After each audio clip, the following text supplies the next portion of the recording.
It's been 6 years of podcasting, and without our sponsors, we wouldn't be able to bring these podcasts to you. So I want to thank today's sponsors. And first off, we have the Pretentious Pickle Company of 190 Water Street in Plymouth. If you haven't had a chance to get down there, go down and check out what they make. They have everything pickled you can imagine, from pickled beets to carrots to mushrooms to onions to Brussels sprouts and cauliflower.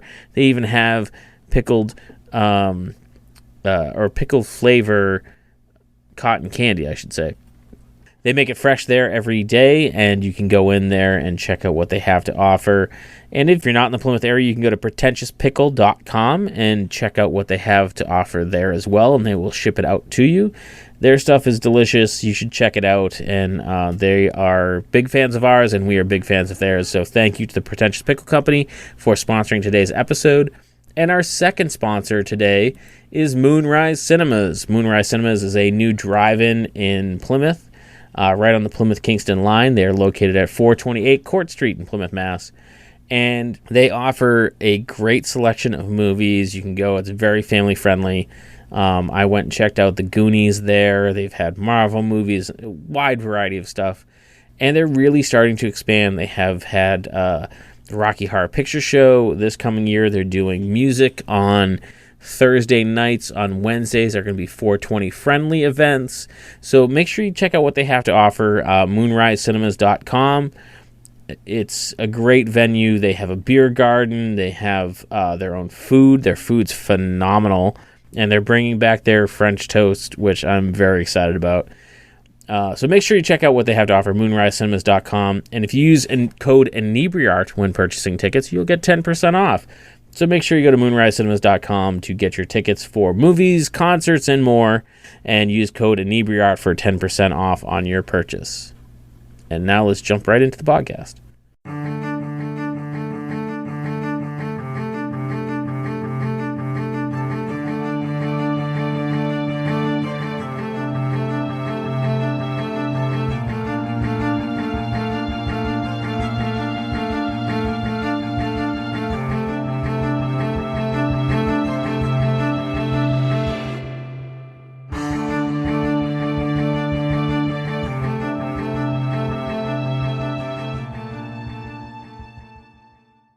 Welcome back, Inebri-ites. This is Andy of the Inebri-art podcast, and today I am joined by Naomi Grossman from American Horror Stories. Welcome to the show.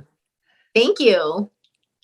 So what was it? Were you always a horror fan? Like, American Horror Stories, I think, is a really interesting program because of its almost serial nature. Like, each season is completely different. Were you always a horror fan? Were you attracted to this project specifically, or was it more just like this was No, I was just an actress that needed work. Yeah. No, I really come from a background in comedy. I would say I've always been a big character fan. Yeah. And let's face it, horror does lend itself to big characters. Sure. You've got Freddy Krueger with knives for hands. I mean, these are kind of over the top sort of character concepts when you boil it right down. But no, I wasn't exposed to horror much. As a kid, I grew up in this uber cultured home where, we watched exclusively Sunday Morning with Charles Kuralt and Cosmos with Carl Sagan. Yeah. So, I was sneaking sitcoms, and I'll never forget when I was caught watching that movie Clueless. The only way out of it was telling them, my uppity parents, this is based on a Jane Austen novel. Then all of a sudden, everything was pardoned because it came from, elevated literature. It was okay. But so, yeah, we weren't exactly watching slasher porn at my house. That said, like I said, I got my SAG card when I was 15 years old. And, when Horror Story came calling, I was 37. I needed a break already. Yeah. And so at that point, like I said, I just wanted to work. I was, I had an agent who'd send me auditions, and sometimes they were sitcoms and sometimes they were horror shows, and this one stuck. Yeah. So with your parents being so kind of restrictive, is that kind of like what directed you towards comedy and the Groundlings, and how did they feel about that, like when you went in that direction? I know, I kind of wonder about that. Like it's like, whatever you do, don't keep your kids from whatever, because that was my rebellion. Right. Yeah, I mean, listen, I'm not saying that they were like hated comedy, but I mean, because I would I'd stay up to try to watch SNL, which I was rarely very successful at. But yeah, I don't know if that was a direct rebellion or not. I also don't want to paint them as these like, evil people keeping me in this like bubble, like, hidden from the world. It's just, they didn't watch that. So I didn't really watch that. You know what I mean?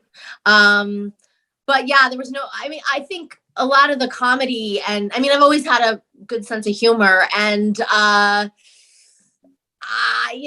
think I just sort of decided that this business is so hard that you kind of got to get a niche, like got to get a gimmick, right, as Ms. Mazeppa and Gypsy says. So I was like, I think comedy's going to be my gimmick, like big characters, SNL. So that's what sort of steered me to the Groundlings. It wasn't necessarily running for my folks. Yeah. And were they cool with it when they found out? Oh yeah, because again, like I'd been this person all along. It was kind of like, when kids were like, "What are you going to be when you grow up?" I was like, "Well, I'm kind of already an actress, so I guess I'll just do that." Like, there was never a time when I was anything but. You know what I mean? It's not like I went through that phase where I was like, "I'm going to be a firefighter. I'm going to be a policewoman." Like, no, I was just always like, "I'm going to be an actress." Period. And so when I became an actress and sort of chose comedy as my focus, it was like, well, that's Naomi. That's our daughter. Yeah. Now, I was no surprise.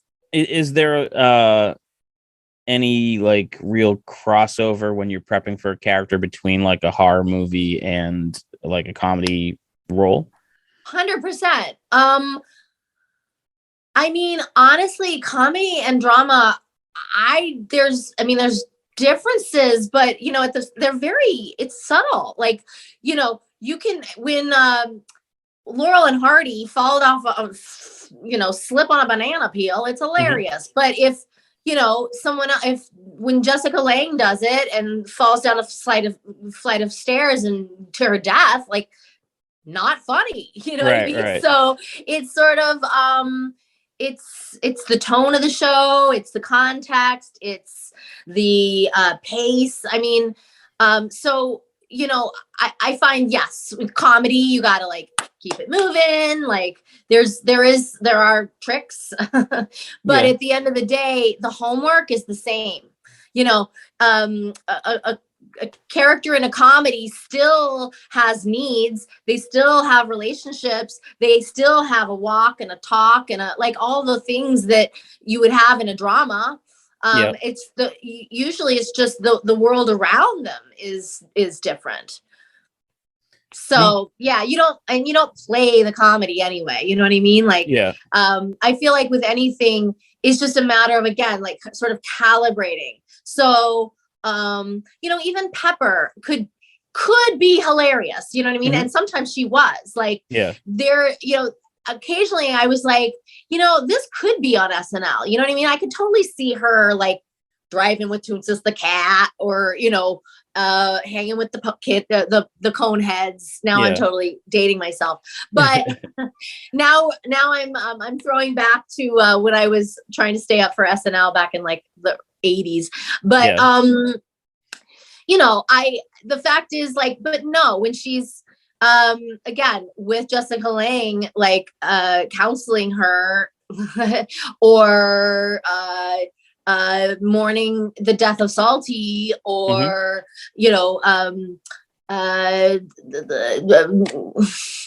banging her head against the wall at the asylum, missing her her little nephew Lucas, like that is not funny. So you know what I mean? So yeah, it's kind of the world around the character that changes.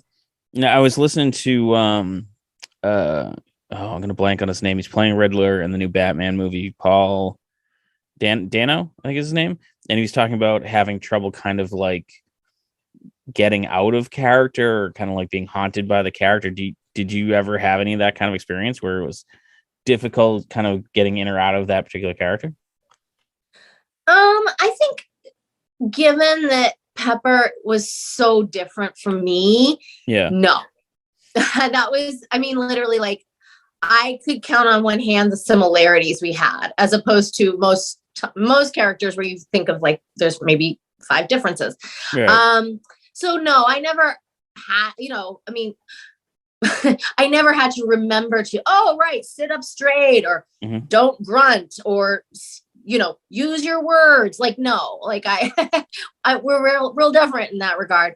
But I mean, yeah, I mean, I remember needing a massage from time to time because I'd been like hunched over. Yeah. And yeah, I would say Pepper's story haunted me for a while. Like, it was heartbreaking story, and I get the clamp just thinking about it. So yeah, I mean, I wouldn't say like I was like accidentally like went to the grocery store as Pepper or anything, but but was it the opposite then, like where she was so different? Like, did you have to find that kind of connection with her that you could relate or understand her motivations? Yeah, I mean, I would say, everybody has their own process, and I tend to work from the outside in. Like, I'm a very physical actress. And so I kind of nailed her outside. I watched Let's See on a loop, and I just kind of, figured out how to exactly emulate that walk and a talk and gait and speech and gestures, etc. Yeah. And then once I had that, then I filled in the holes with the interior monologue. And and let's face it, I didn't have all the answers. Like, I had to kind of make them up, because the character wasn't it. I don't even know that the creators knew necessarily. So, so whether or not they know my backstory or not is neither here nor there. But I need to, what I mean. And interestingly, I mean, the story changed. Let's face it. Like, I created my own little backstory. And then 2 years later, when we actually got to see my backstory, it was a different backstory. I mean, it still worked. And actually, it was way better backstory than the one I made. But yeah, I mean, it's important. Like I said, it was important to do that homework, to do the interior, mental prep as well, which included, again, like where I came from and what I want, and my relationship to everyone in that crazy day room, And working from the outside in, like getting into costume, and like I can imagine like shaving your head must have been like a huge like mindset change to that. Yeah, I mean, I didn't want to ruin this. I knew it was potentially an opportunity, so I was gonna go for it. But at the same time, I couldn't possibly imagine like what's wrong with a ball cap, and why me? Like, you're killing off Adam Levine, like, the star of Maroon 5 in the first 5 minutes. Like, what do you want with little old me? Like, you want me to shave my head? Like, so there, it was a lot, but at the same time, I knew that it didn't matter. Like, it's not like I had this fantastic career as a, Pantene model. Like, I was willing to go there, because who cares? Like, I'm an actress first, and a woman with hair and an ego second. But I mean, I think, anytime someone makes a big transformation like that, it's always, I don't want to say it kind of gets like an additional credit as like, oh, they're willing to make this transformation, or even like, yeah, I mean, I wasn't thinking about that again, only because in my head, I figured I was just one of an army of pinheads. Like, I just assumed that they were casting a bunch of, freaks, and I was like one of them. And at the end of I was, when you think about it, like there was that day room, and we've got a nymphomaniac here and a guy with Tourette's there, and yes, there's a pinhead. But I didn't know that I was going to be the pinhead, or the one and only. And at the end of the day, one of the craziest in the asylum. You never know. Like, that kind of thing you can't ever anticipate. I don't even think the creators can anticipate. Like, it's the viewers that say, like, what they like, it's y'all that are like, tweeting, yes, so, it's not like I did it thinking, oh, this will be my way. No, I did it because I worried that they'd, snatch the role away otherwise. What kind of research did you do going into this role? Well, it was a lot of Schlitzie was the real life microcephalic after whom Pepper was modeled. Yeah. So I watched the film Freaks, of which he's one of the stars, like on a loop all summer long. Obviously, I read some about microcephalia. I worked with a coach just to make sure that this was like grounded and real. Because again, I had come from comedy where if you were imitating someone, it might be construed as making fun. And I knew that was the opposite of what I wanted to do. Yeah, I was very conscious of how this could be portrayed. And even then, the world, it's a pendulum and it changes. And like, even right now, I don't even know that I would get this part. Like, I don't even know that they'd like that they would cast an able-bodied person in this role right now, even though we all know Pepper's story, like they needed someone who could, fulfill those demands. So I don't know. It's a really interesting kind of like, thought experiment. Would that have been, made now? And it's like, even Freaks was such a controversial movie, and, and the sideshows in general. And they were like, you're mocking these people, you're putting them on, display. And a lot of the people were famous, and that's how they made a living. So it's this really fine line. Yeah, of course. I don't think Schlitzie would say, "Hey, you're making fun of me." Like, no, I think he'd say, "I need a job. Like, thanks for the break." Yeah, I mean, they're not going to be bank tellers and garbage men, and it's a really interesting kind of, that mental state of humans where you'd be like, "Oh, you can't be taking advantage of them," and it's like, well, we're paying them, and it's trying, some of it's tried to be done respectfully and some of it's not. And it's kind of like trying to find that fine line.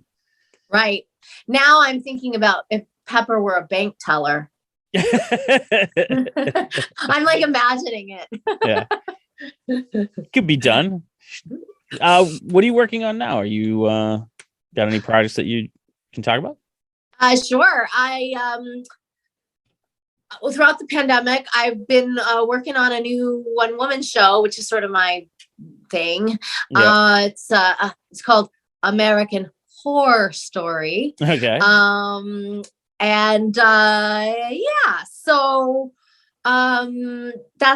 it's a pre-Pepper, post-Pepper, as Pepper, super fan-friendly anthology of autobiographical tales of self-compromise, hence the horror. So I'm hard at work on that. I've done a couple other projects throughout the pandemic.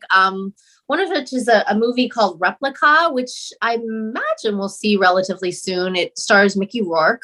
Yeah. Although it's an indie. Yeah. So, it's hard to know when you don't have money, it takes time. And so it may be a minute. it's such a weird time too, because you get something like Squid Games, which is, foreign indie thing that just had the right timing and, the right people to see it and spread it around. It became huge. Mm-hmm. Again, I don't think those writers, creators could have possibly anticipated that. I think they made a thing because they were inspired, and then it stuck. Like, great for them. But it's I do think sometimes when you get into the, ooh, this is gonna work, or this is what the people want, or this will be commercial, it's like people smell that and they're like, and it's such a hard thing to do. Yeah, it's such a hard thing to do. I know I've had episodes where I'm like, oh, this one's gonna be a huge episode, and like it gets almost no downloads, and then we have other ones that go crazy, and I'm like, I don't get it. I don't understand why. Totally. Yeah. What are you going to do with American Horror Story? Is that going to be a theater thing? Is it going to be like a streaming thing? Like, well, so it is kind of like it's a theater show, like a 1 hour comedy special, I guess you can say. Okay. All right. But so yes, but while my last 2 shows were just done on stage, I mean, I did shoot them, but I mean, with my like meager Spanish teacher budget at the time, this one, yes, I have my sight set much higher. I ideally will shoot it as a streaming 1 hour comedy special. So that's the plan. Again, how, when, where still has yet to be determined, but like I said, it will live on stage, and ideally on your favorite streaming platform. We'll just see. And how's it feel to be getting back on stage in front of people? We run comedy shows, and it's kind of one of the most resounding things. People like, I'm just so happy to see people laughing and hearing them laugh, opposed to just their picture laughing and they're on mute and Zoom and Zoom. Oh my God. Yeah, no, I'm excited. I'm kind of like with Bite Me, the vampires that get their energy from blood. Yeah. I get my energy from people. So, I am feeding right now, just having a fellow human, to interact with, but like a whole, arena full of people, even better. Like I'm one of those people who, like, on a date, one-on-one, I'm kind of awkward, but if we have a whole room full of folks, like, I'm on fire. So yeah, I'm excited to get back on stage and in a packed house. Nice. Wish you the best on that. Where can our listeners go to find out your socials and when your show is ready and that sort of thing? Sure. I'm at Naomi W. Grossman across all platforms. Also check out my website, which is just my name, naomigrossman.net. .net. Okay, perfect. And I appreciate you coming on. I know you have another interview, so we're gonna part ways. But it was a pleasure, and hopefully we can get you on for like a little more extended time at some point. When your show's coming out, reach back. We'll have you on. We'll talk about it. A great idea. We'll do. Yeah. Awesome. Okay. Thank you, Naomi, and thank you so to much. Our listeners, and we'll catch you guys again next week.